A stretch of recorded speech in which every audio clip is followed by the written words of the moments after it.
Adrenal insufficiency is essentially a failure of the body's internal stress management system, yet the most taxing part of the condition often has nothing to do with biology and everything to do with the social labor of explaining it. There's a profound exhaustion that comes from having to justify why you're tired, why your plans changed, or why you look perfectly healthy while your body is internally struggling to maintain stability. It's a disconnect between outward appearance and inward reality that creates a unique communication burden.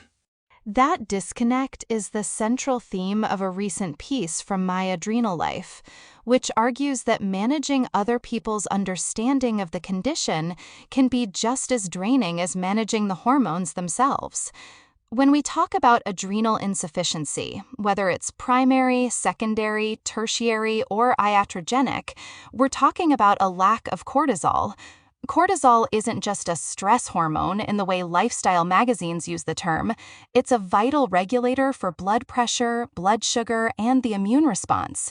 When that's missing or dysregulated, the body can't handle the standard wear and tear of life, let alone an actual crisis.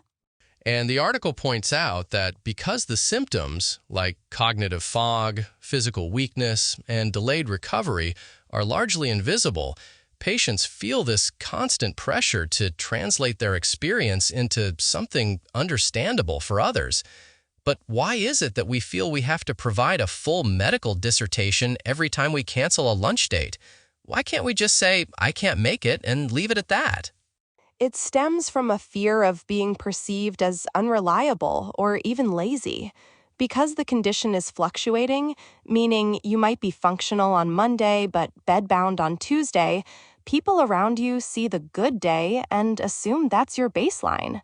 Research cited by the National Institute of Diabetes and Digestive and Kidney Diseases, or NIDK, highlights that because adrenal insufficiency doesn't always have visible markers like a cast or a mobility aid, patients often feel they must prove their illness.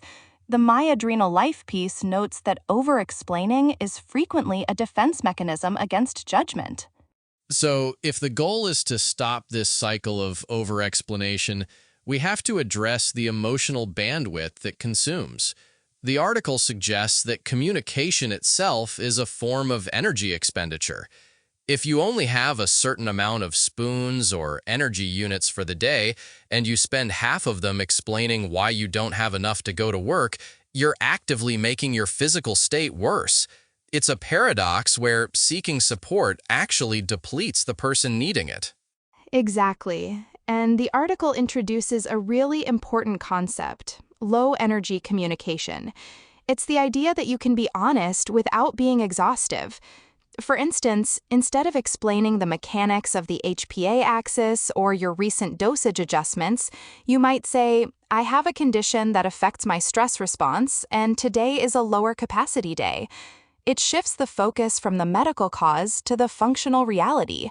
It's about protecting your privacy and your energy simultaneously. That sounds great in theory, but I imagine it's incredibly difficult to implement with, say, a boss or a close family member. If someone has known you your whole life and they see you looking fine, a simple sentence might feel dismissive to them. How does the article suggest navigating those higher stakes relationships where the low energy approach might be misinterpreted as secrecy? It's about categorization. Not everyone is entitled to the same level of detail. The article suggests saving the deep, nuanced conversations for a inner circle of trusted individuals who have shown they can handle the complexity without making you feel defensive. For everyone else, acquaintances, casual friends, most coworkers, shorter, more sustainable explanations are the goal. It acknowledges that you might feel guilty at first. We're socialized to be people pleasers and to provide context. But in the context of chronic endocrine illness, that context is a luxury you can't always afford. I want to go back to the technical side for a moment to ground this. The article mentions several types: PAI, SAI, TAI, and iatrogenic. For the layperson, or even the person newly diagnosed, these acronyms can be a lot. According to the Endocrine Society's clinical practice guidelines, primary adrenal insufficiency, or Addison's, is where the adrenal glands themselves are damaged. Secondary and tertiary involve the pituitary or hypothalamus, the command centers. Then you have iatrogenic, which is often caused by long-term steroid use for other conditions. Even though the source of the failure is different, the article argues the social experience is almost identical. That's because the common denominator is the lack of a predictable stress response. Whether it's the gland or the signal to the gland that's broken, the result is that your body isn't producing the necessary cortisol to meet the demands of the day. A study on the health-related quality of life in patients with primary adrenal insufficiency found that these patients report significantly higher emotional strain and cognitive fatigue than the general population. That's not just from the hormones. It's from the social friction of living in a world built for people with functioning adrenal systems. It seems like a huge part of the problem is the word stress. In common parlance, stress is a feeling. It's being stressed out because of a deadline. But for someone with adrenal insufficiency, stress is a biological event. An infection is stress. A temperature change is stress. A lack of sleep is stress. When a patient says, "I can't handle stress right now," the listener thinks they need a spa day, but the patient actually means their blood pressure might bottom out. That is such a vital distinction. The American Psychological Association notes that stress affects every system in the body, but for most people, the body automatically compensates. For these patients, that compensation mechanism is broken. So when the article talks about translating the experience, this is exactly what it means.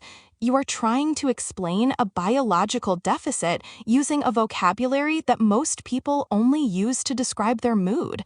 This is why the article advocates for phrases like lower capacity day. It moves away from the loaded word stress and focuses on the result.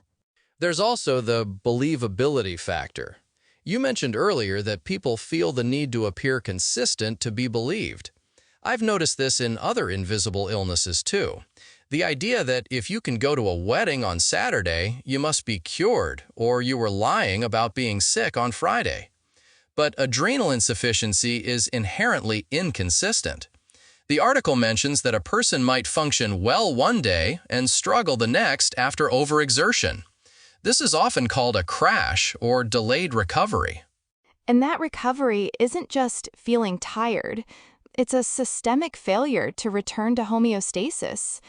The My Adrenal Life piece hits on a very painful point. Many people start over-explaining because they are terrified of being seen as dramatic or antisocial. They feel that if they can just find the right words, the other person will finally get it and stop the subtle judgment. But the reality the article presents is quite sobering. Some people will never fully grasp it, and that's okay. Your health isn't a court case. You don't have to win an argument to prove you're ill. It reminds me of the concept of emotional labor. Usually we use that term for customer service or teaching, but here it's the labor of educating the public while you're in a medical crisis. The article is essentially giving the reader permission to quit that second job. It says it is okay to recognize that not everyone is entitled to a deeply personal explanation of your health. That feels like a radical act for many patients. It really is.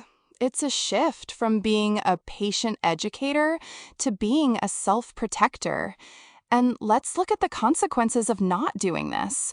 Chronic stress, including the social stress of constant explanation, is known to worsen the symptoms of adrenal insufficiency. If you're constantly in a defensive crouch, trying to justify your existence, you're actually triggering the very stress that your body can't handle. It creates a feedback loop of exhaustion. Let's talk about the social circles mentioned in the article. It talks about navigating friends and family. I think this is where the most hurt happens. You can ignore a coworker's eye roll, but it's harder when it's a spouse or a parent. The article suggests that part of adapting is noticing which conversations leave you feeling defensive or guilty. If a relationship consistently requires you to defend every detail, that's a red flag for how much energy you should be investing in explaining things to that person. Exactly. Some people are energy sinks when it comes to medical communication. They ask why, not to understand, but to find a way to fix you or to find a hole in your story. The article encourages readers to let some conversations stay incomplete. You don't have to reach a consensus on your health with every person you talk to. If they don't get it after 3 tries, a fourth, more detailed explanation probably isn't the answer. The answer is to simplify and step back. I like the specific examples given for low-energy communication. My health can fluctuate quite a bit from day to day. It's honest, it's a fact, it doesn't invite a debate, it sets an expectation that today is not a template for tomorrow, and it aligns with what the CDC says about chronic diseases. They are characterized by their duration and their need for ongoing management. They aren't linear journeys with a clear beginning and end. And that lack of linearity is the hardest part for the healthy world to accept. We love a comeback story. We love a they fought it and won narrative. Adrenal insufficiency is a they manage it every day narrative. There is no final victory, only a series of adjustments. By using shorter explanations, you're essentially refusing to participate in that comeback narrative that people often project onto you. You're saying, this is my baseline, and it's variable. There's a psychological component here, too. The National Institute of Mental Health emphasizes that chronic illness management is a significant mental health challenge. The My Adrenal Life article suggests that protecting privacy and protecting energy are both reasonable forms of self-preservation. It links communication strategy directly to emotional healing. If you stop trying to convince the world you're sick, you can spend that energy actually coping with being sick. It's about internal validation versus external validation. If you need the other person to say, I understand exactly why you can't come to the party before you feel okay about staying home, you're giving them control over your well-being. The article is advocating for a shift where the patient decides that their needs are valid, regardless of whether the other person sees the fatigue or understands the cortisol levels. It's an internal boundary. It feels like this approach would also help with the brain fog mentioned in the article. If you're having cognitive symptoms, which we know are common in PAI and SAI, trying to construct a complex medical explanation is actually one of the hardest things you could try to do.